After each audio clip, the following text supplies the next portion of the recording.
Hi, and welcome to this STAIR Tailored. I'm Erica Mason from the University of Missouri, and today we're going to start the first part of a 5-part series about factoring quadratic expressions. Today's specific video topic is about how to sort of make the transition between factoring quadratic expressions and multiplying linear equations. Before we get started, we wanted to draw your attention to another video series we have about multiplying linear expressions. And all of this work comes from an article that was written by Dr. Tricia Strickland in 2017, in which she describes the way that students can use multiple representations to make sense of these algebraic topics. First, we wanted to talk to you a little bit about the foundation for this research, which is the use of multiple representations. When we talk about multiple representations, we're typically talking about 3 primary kinds: concrete, pictorial, and abstract. You might also hear this referred to as concrete, representational, and abstract, but both of those sets of terms really mean the same thing. In her article, Dr. Strickland includes the word integrated, which really reminds us that none of these representational types exist in a hierarchy. That is, concrete representations are not necessarily low-level, and abstract representations aren't necessarily high-level. We can expect students who know and feel comfortable using all of these types of representations to choose whichever one makes the most sense to them, depending upon the mathematical problem they're working on. So let's get started. First, let's read this problem. The area of every room in a house is x squared plus 3x plus 2. What are the dimensions of each room? So in this problem, we're really trying to figure out what the factors are that are going to multiply together to give us the product, which is x squared plus 3x plus 2. You'll see here that we're given some different rooms, and then some x values, and then the area of each of the individual rooms. In her article, Dr. Strickland suggests that at this point you encourage students to attend to those areas by first trying to create as many rectangular shapes that they can that equal those particular areas. So let's go ahead and start.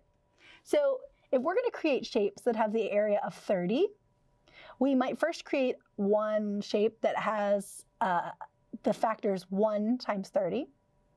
We might also create a shape, rectangle, that has the factors 2 times 15.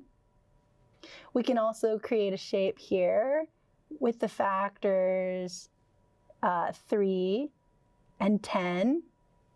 And then finally, you could create a shape that has the dimensions or factors 5 times 6. Once you've had students draw their set of shapes that have the area of 30, you're going to have them do the same things for shapes, or rectangles, I should say, that have an area of both 42 and 56.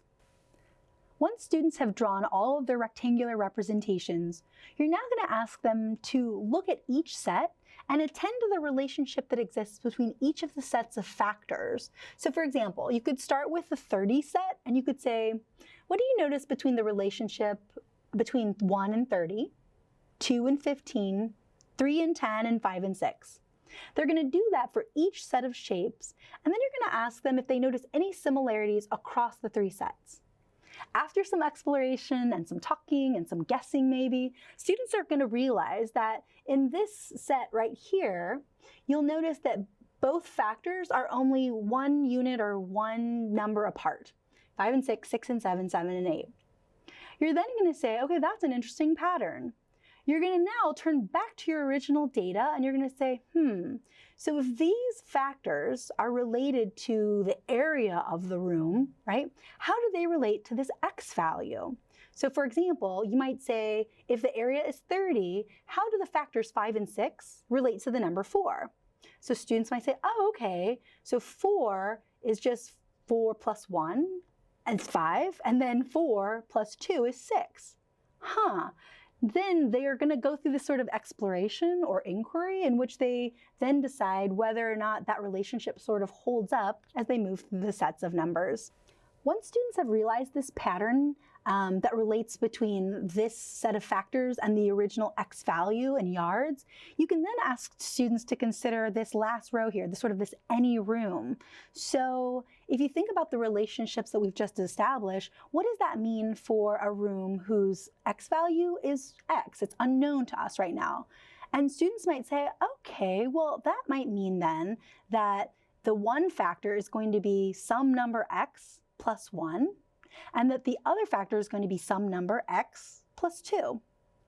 You can actually have students then try seeing if this makes sense by looking at this factor pair, by saying x plus 1 times x plus 2. And you can ask them to sort of think about the relationship between this factor pair and the area of the house. Thanks for watching this Stair Tailored. Make sure to stick around and check out our next video in which we show how you can use manipulatives to factor quadratic expressions.